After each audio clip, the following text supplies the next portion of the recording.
네, 안녕하세요. 김영로 TV의 날짜 이야기입니다. 오늘은 11월 18일이네요. 11월 18일 무슨 일이 있었나 한번 살펴봤습니다. 음, 1884년 갑신정변이 일어나던 해였죠. 갑신정변의 무대가 바로 이 우정총국이 되는데 우정총국이라고 하는 것은 우리나라의 최초의 우체국입니다. 최초의 우체국. 자, 우체국에서 사용하는 것이 뭐가 있죠? 편지를 붙일 때 우표를 사용하게 되죠. 네. 그래서 1884년 11월 18일 오늘이 바로 우리나라에서 최초로 그 우표가 발행이 된 날이라고 그러더라고요. 그래서 우리가 그 편지를 붙일 때 이제 우표를 붙이는데 예전에는 그 널찍한 종이에 이렇게 이제 구멍이 이제 춘공이라서 구멍 뻥뻥 뚫린 그걸 이렇게 구분해 갖고서 이제 우표 한 장 한 장 떼내서 이제 쓸 수 이제 있는데 요즘은 그냥 프린터로 딱 이렇게 쫙 뽑아주는 것 같아요. 그래서 음, 그 스티커 형태로 이렇게 우표를 갖다 발행하는데 그 들은 얘기인데 군대 간 아들에게 이제 그 군대 간 아들이 편지를 보내고 싶어도 우표가 없어서 그런다고 해서 우표를 좀 사서 보내달라 그러더래요. 그래서 이제 우표를 사서 보냈는데 이 아들은 그 좀 전에 말씀드린 그 천공 구멍이 뚫린 그런 형태의 우표를 생각을 하고 있었는가 봐요. 근데 이제 스티커 형태로 이렇게 우표를 이제 사서 보냈는데 아들이 이제 그게 휴지 조각인 줄 알고 그냥 버렸다고 그러더라고요. 그래서 이제 다시 이제 그걸 사서 보내는 그런 이제 그 어떤 어머니를 이제 봤는데 그래서 제가 그랬죠. 거기다 이 우표니까 버리지 말라고 써서 보내라고 그래서 이렇게 이제 메모를 해갖고서 이제 보내는 걸 본 적이 있습니다. 뭐 편지를 보낼 때 이제 우리는 항상 우표를 붙이죠. 물론 이제 대량 그 이제 우표를 발송할 때는 이제 조금 다른 형태를 취하긴 하지만 그러나 일반적으로 봤을 때는 우표를 이제 편지 봉투에 이렇게 붙여갖고 편지를 보내게 되겠죠. 그리고 이제 우체국에서는 그 우표를 사용했다는 것을 확인하기 위해서 거기다 이제 그 소리를 찍죠. 커다란 망치 같은 형태의 그 이제 도장을 갖고서 쿵쾅쿵쾅 두드리는 예전에는 우체국에 가면 그 쿵쾅쿵쾅 두드리는 소리를 많이 들었습니다. 근데 요즘은 모든 것이 다 전산 처리가 돼갖고 그런 형태의 이제 업무는 없는 것 같아요. 자, 오늘이 그 바로 1884년 갑신정변이 일어난 해에 11월 18일 이제 그 우정총국에서 이제 우표를 최초로 그 발행한 그 날이 되겠습니다. 네, 갑신정변 하면은 이제 명치유신하고 이렇게 대비되는 그 면이 있습니다. 거의 시기도 그렇게 큰 차이가 안 나요. 한 10여 년 정도 그렇게 차이가 나는 걸로 제가 기억을 하고 있는데 일본은 메이지 유신, 명치 유신에 성공을 해갖고서 일본의 근대화에 이제 성공을 하죠. 그리고 우리나라는 이 갑신정변이 3일 천하로 끝나는 바람에 이제 죽도 밥도 아닌 그런 게 되고 오히려 갑신정변의 주역이었던 김옥규는 나중에 그 상해에서 홍종한테 살해를 당하고 그다음에 이제 시신이 조선으로 넘어와 갖고서 능지처참 불관참시당하는 그런 아주 야만적인 그런 그 이제 처우를 그 받게 됩니다. 그래서 한나라의 그이 개혁의 지도자였다고 할 수 있는 김옥균 같은 그런 인재를 못 알아보고 정말 육신을 찢어서 죽이는 그런 물론 죽은 사람을 또 그렇게 죽여 그 찢어 그 시신 처리를 했기 때문에 이제 뭐 일종의 부관참시죠. 그런 야만적인 그 행태를 벌인 사람이 바로 이제 그 이제 구한말 그 개혁군주라고 불려지던 이제 고종이라고 얘기할 수가 있겠죠. 뭐 고종이 당시 총책임자였기 때문에 고종이 직접 자기 손으로 한 건 아니지만 그런 그 조치를 묵인한 거라는 그런 얘기가 되겠습니다. 아니면은 뭐 지지를 했을 수도 있겠죠. 예, 뭐 오늘 사실은 우표를 그 발행한 날이기 때문에 그 우표에 대해서 우리가 공부를 좀 해보려고 하는 것이지 무슨 갑신정변이니 명치유신이 하면서 그 정치적인 특히 그 아주 만국조선의 그 한 단면을 이제 들여다보고자 하는 나라는 아닙니다. 우표 최초 발행, 우표가 무엇인지 또 우표는 어떻게 어떤 형태로 만들어져 있는지 그다음에 그 우표를 갖고서 어떻게 그, 이 편지를 보내고 주고받고 하는 건지. 물론 뭐 다 아시는 사항이죠. 일반적인 사항입니다. 가장 핵심되는 것은 우표가 무엇이냐라는 그런 내용이니까 우표가 무엇인지를 중점적으로 해서 한번 오늘 공부를 해보도록 하겠습니다. 네, 네, 우표 그 최초 발행일이라고 이제 말씀을 드렸는데 그에 대해서 한번 알아볼까요? 우표가 무엇인지도 한번 우리가 공부를 해볼 필요가 있을 것 같습니다. 그냥 일상적으로 뭐 대하는 게 우표인데 우표도 나름대로 생각하면 여러 가지 깊은 의미가 있지 않을까 그런 생각을 해봅니다. 1884년 11월 18일 한국 최초의 우표를 우정총국에서 발행을 했다. 앞에서도 말씀드렸지만 이제 우정총국 어, 여기서 그 갑신정변이 이제 일어났죠. 어떤 정변의 무대였던 데가 바로 이제 이 우표를 만들었던 우정총국이다라는 말씀을 우선 드리고요. 우표라는 낱말은 1895년 조선에서 발행한 태국 우표에서 따왔으며 그에 앞서 1884년 오늘 발행한 조선 최초의 우표인 문의 우표에서 우초라고 했다라고. 그러니까 처음에는 우표라고 하지 않고 우초라고 그랬다라는 얘기죠. 예. 음, 이제 그러던 것들이 이제 우표라는 말이 1895년, 한 11년 정도 갑오경장이 일어나고 나 다음 해부터 이제 우표라는 그 이제 용어를 이제 사용하게 됐다는 얘기죠. 그러니까 문의 우표는 1884년 음력 10월 1일, 양력 11월 18일 우정국 개국을 맞이하여 발행된 우표로서 한국 최초의 우표다. 그러니까 한국 최초의 우표가 문의 우표다라는 그런 얘기가 되겠습니다. 근데 그때는 우표라고 하지 않고 우초라고 불렀다라는 얘기죠. 당시에는 대조선국 우초라고 불렀으며 문의 우표는 우표 수집가들이 이제 붙인 이름이다라고 돼 있네요.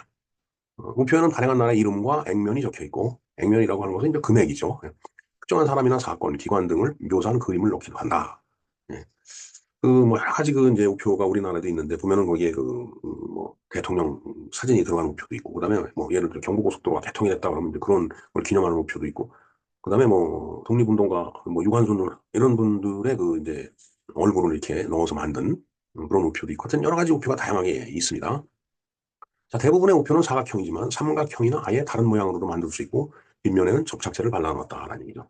예, 뭐 여러분들 다 아시죠? 지금은 스티커 형태이기 때문에 그냥 그 떼다가 그대로 바로 붙이면 되지만 옛날에는 이제 그런 기능이 없었기 때문에 뒷면에 이렇게 풀 같은 것이 말라 붙어 있는 접착제가 그런 형태죠. 그래서 저걸 혓바닥에다가 쓱 문질러 갖고 그리고서 이제 편지 봉투에 이제 붙여서 발송을 하고 이제 그랬습니다. 옛날 코미디 프로에 그런 것들이 한번 있었습니다. 뭐 웃음은 보기 와연지 뭔지 모르고 기억이 잘 나진 않지만 우체통 옆에서 이제 편지 붙이러 오는 사람한테 에, 혓바닥을 이렇게 쓱 내밀고 서 있다가 자 여기에 이제 침을 붙여갖고서 편지를 붙이시라 하면서 그래서 침을 그렇게 조금씩 이렇게 공급을 해주면서 뭐 돈을 받는 이제 그런 내용의 개그 프로가 있었어요. 그때는 개그라는 표현을 쓰지 않고 코미디라고 했었는데 장시간 그런 걸 보고 사람들이 막 웃고 하던 그런 시절이 있었죠. 예.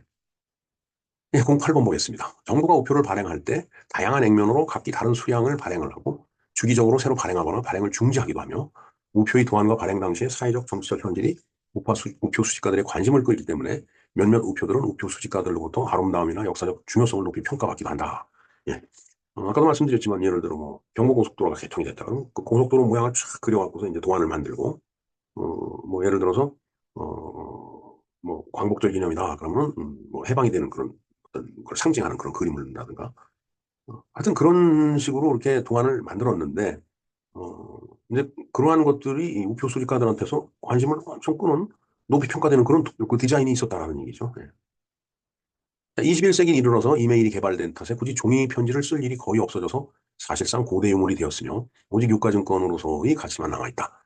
글쎄요, 저렇게까지 표현할 수 있을는지 모르지만 자우지간 그런 성향이 강해진 건 사실이죠. 요즘 이제 우표는 이게 스티커 형태로 이렇게 이제 나오니까 뭐 침을 바를 일도 없고. 근데 아무리 이메일이 뭐 개발이 됐다라고 하더라도 뭐 예를 들어서 실질적으로 뭐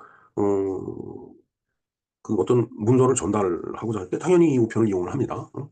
이메일로만 다 되는 건, 다 해결되는 건 아니죠. 뭐 예를 들어 내용 증명을 보낸다든가 뭐 이런 거는 그야말로 우체국이 우편물을 보냈다라는 걸 증명해 주는 그런 역할까지 이제 하기 때문에, 뭐 사실은, 유가증권만으로서의 가치가 남았다.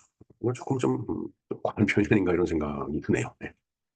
자, 갑신정변의 발발일이 있죠. 이게 이제 12월 4일인데, 갑신정변이 이제 12월 4일 날 일어났는데, 바로, 이 우정총국 낙성식인가? 거기서 이제 이 사건이 이제 일어났던 거예요. 근데 이제 일본 쪽 개화파들이 이제 일으킨 그 사건이었는데, 결국은, 실패를 하죠. 네. 실패를 하고서 이제 주도자들이 이제 일본으로 이제 망명을 하는 그런 과정을 거치는데 그런 내용들이 바로 이 갑신정변 발발일 12월 4일 방송번호 338번에 제가 말씀을 드린 바가 있습니다. 이 영상을 제가 링크를 걸어 드릴 테니까 한번 참조를 해 주시기 바랍니다.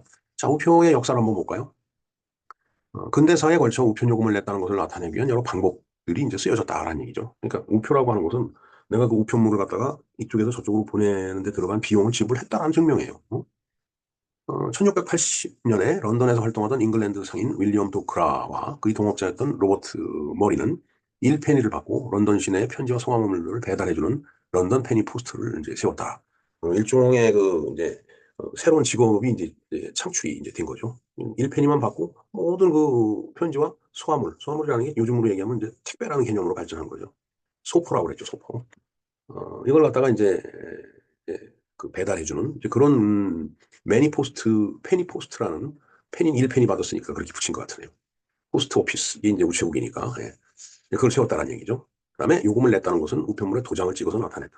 아까도 콩탕콩탕 도장을 찍는다는 말씀을 드렸는데, 어, 도장을 찍음으로 인해서, 이 우표는 사용이 된 거다. 그리고, 이미 그 비용이 지불이 된 거다라는 걸 이렇게 증명해 주는 거예요.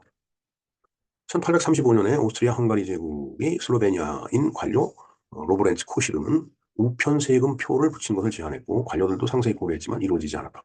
그러니까 1835년에도 이제 그런 뭐라 그럴까, 우표, 우표를 이렇게 붙이는 그런 것들을 갖다가 이제 제한이 이제 됐었다라는 얘기죠.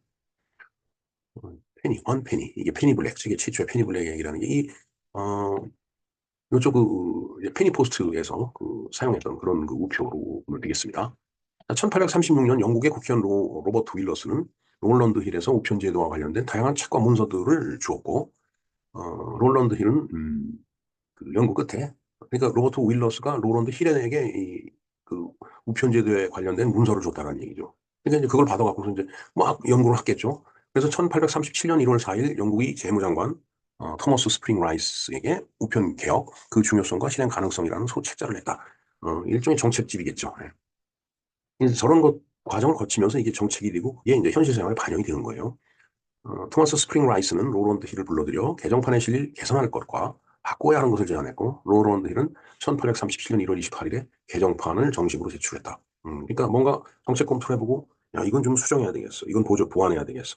이건 빼버려야 되겠어. 뭐 이런 과정을 거쳤다라는 얘기예요. 쉽게 얘기하면은. 그래서 이제 정식으로 개정판이 나왔다는 얘기죠.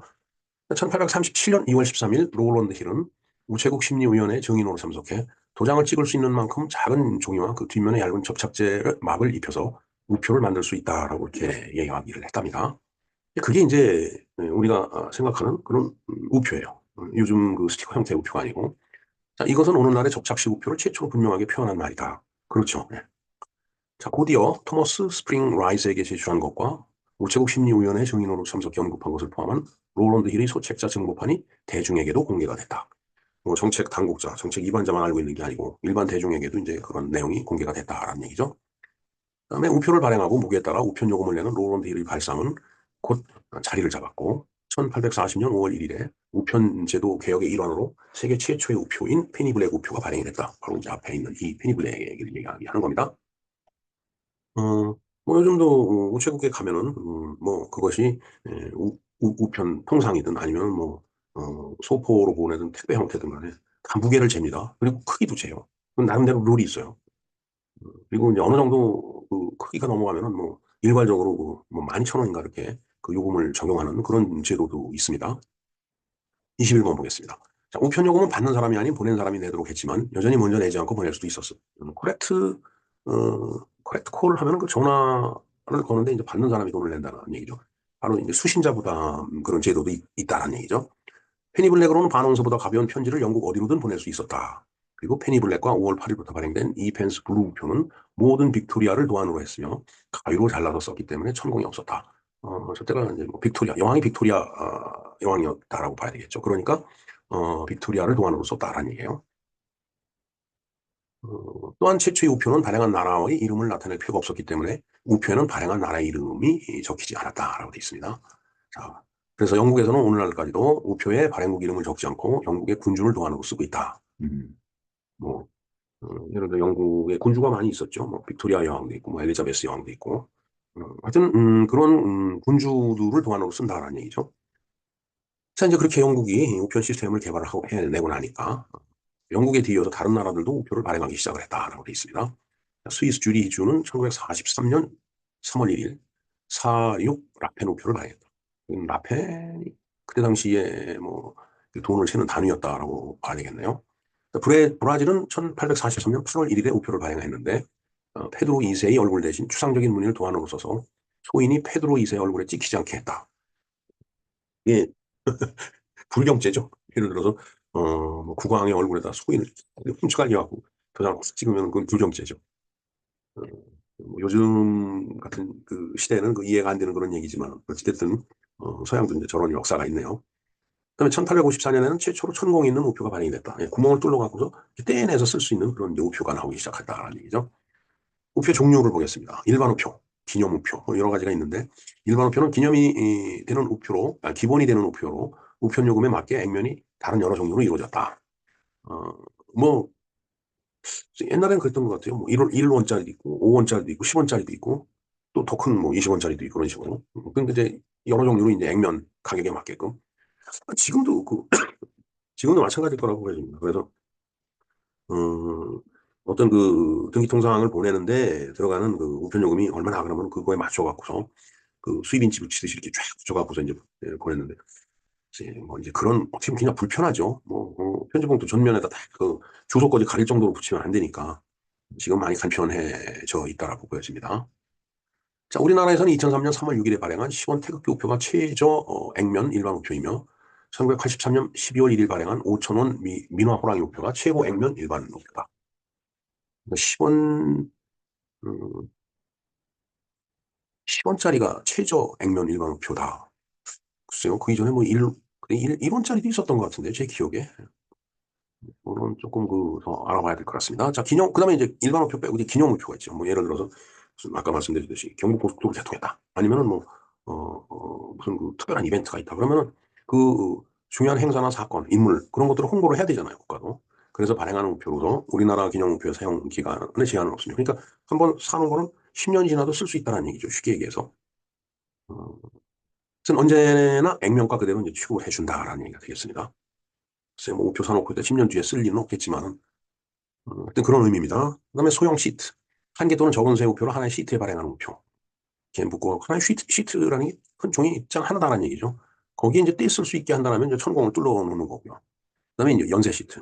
한 시트를 여러 연속으로 이렇게 묶어갖고서, 그거 만드는 그런 형태의 우표도 있다는 얘기죠. 그다음에 자선 우표가 있네요. 복지, 구제사업, 문화사업과 같은 특정한 목적에 사용하는 우표로서 우편 요금 이외에 일정 금액을 첨가하여 발행하여 부가금 우표라고도 한다. 자선 우표. 뭐 이해가 되실 겁니다. 저 제목만 들으셔도. 그다음에 항공 우표가 있네요. 항공 우표를 사용하기 위해서 사용되는 우표로 항공 요금에 맞춰 발행하기 때문에 액면가가 높다.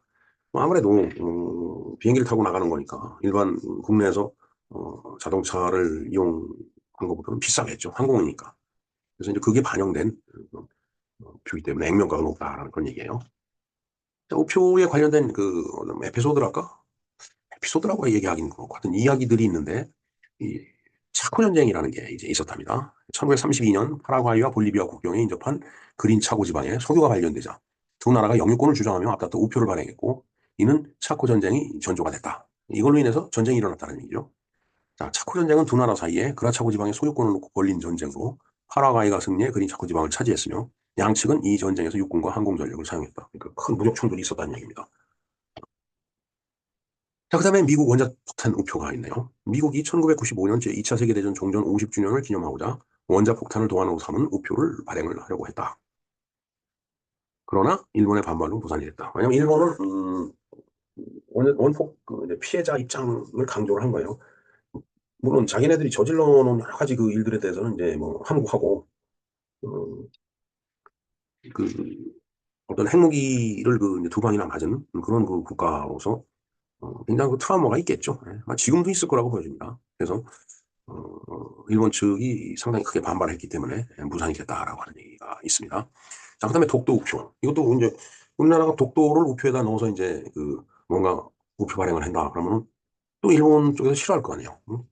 1954년 9월 15일 최신부는 독도의 전경을 담은 2환, 5환, 10환 우표 3천만 장을 발행을 했다.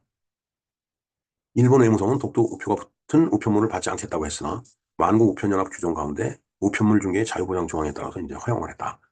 일본에서는 항해 표시로 독도 우표가 붙은 우리나라 우편물을 먹칠을 해서 배달했다. 어찌됐든 독도 문제를 갖고선 양쪽이 이제 첨예하게 대립을 하고 있었던 시기였기 때문에 물론 지금도 하고 있다라고 봐야죠.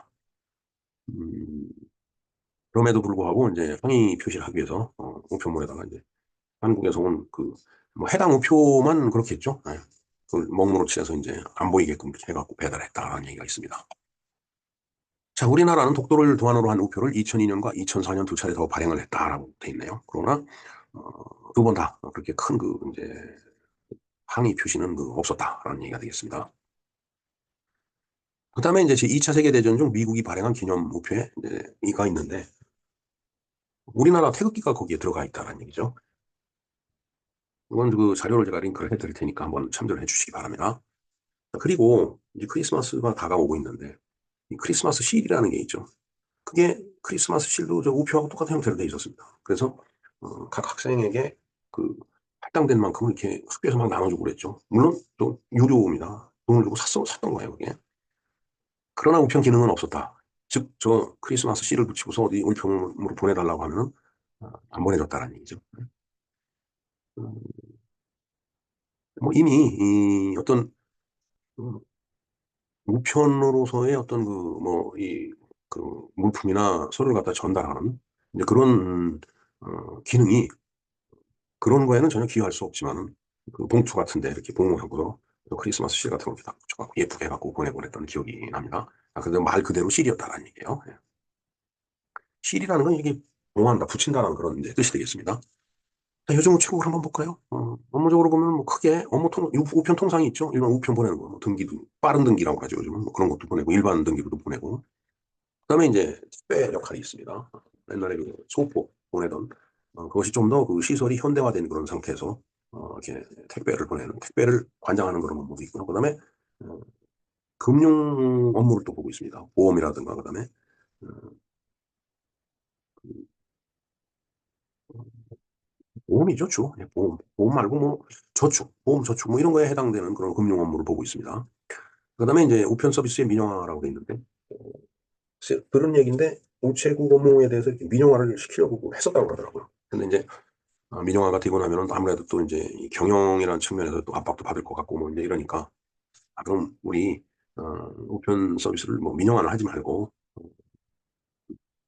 음, 하나의 그 독립된 그 기관으로 그렇게 이제 독립을 시켜주면 이제 자체적으로 PL, 프라피트 로스를 따져가면서 이 업무를 갖다 지속적으로 가져가겠다. 이제 이렇게 그 이제 해서 많이 옛날 그 우정총국이라든가 아니면은 어, 옛날 MOC를 최신부라고 그랬죠. 최신부. 그러니까 미니스트리 오브 커뮤니케이션 해갖고 어, 이제 그런 쪽의 그 영향을 전부 다 덜 받는 그런 형태로 독립적인 기관으로 이제 뭔가 이렇게 바뀌어서 이제 돌아가는 그런 과정을 지금 거치고 있는 것 같아요, 보니까. 네. 그래서 어느 작은 시골 우체국 앞에서 사진을 제가 한번 찍어봤습니다. 자, 이렇게 태극기도 보이고, 그다음에 우체국 마크 있죠. 네, 우체통도 있고요. 네. 아주 예쁘죠? 예, 가을 우체국 앞에서라는 또 이제 노래가 있습니다. 아주 이 가을날에 들으면 정말 그 구구절절하고 심장이 탁 맞고 심장을 이렇게 후벼 파는 듯한 그런 그 느낌을 주는 그런 이제 노래라고 저는 생각합니다. 네, 예, 이상 뭐 여러 가지 그 내용에 대해서 그 알아봤습니다. 뭐, 어, 그 우정총국, 그 갑신정변이 일어났다라는 그런 그 역사적인 그 배경의 무대에 대해서도 알아봤고, 그다음에 소포에 대해서도 알아봤고, 뭐변 시스템에 대해서도 우리가 물론 뭐 우체국에서 업무를 평생 직업으로 하는 사람들에 비해 봐서는 뭐 그렇게 상세한 내용은 아니지만 그래도 우리의 우편 시스템이 이런 과정을 거쳤구나라고 정도는 아실 수가 있을 거라고 생각을 합니다. 네. 자, 이상 김영로 TV가 알아본 오늘의 날짜 이야기였습니다. 감사합니다.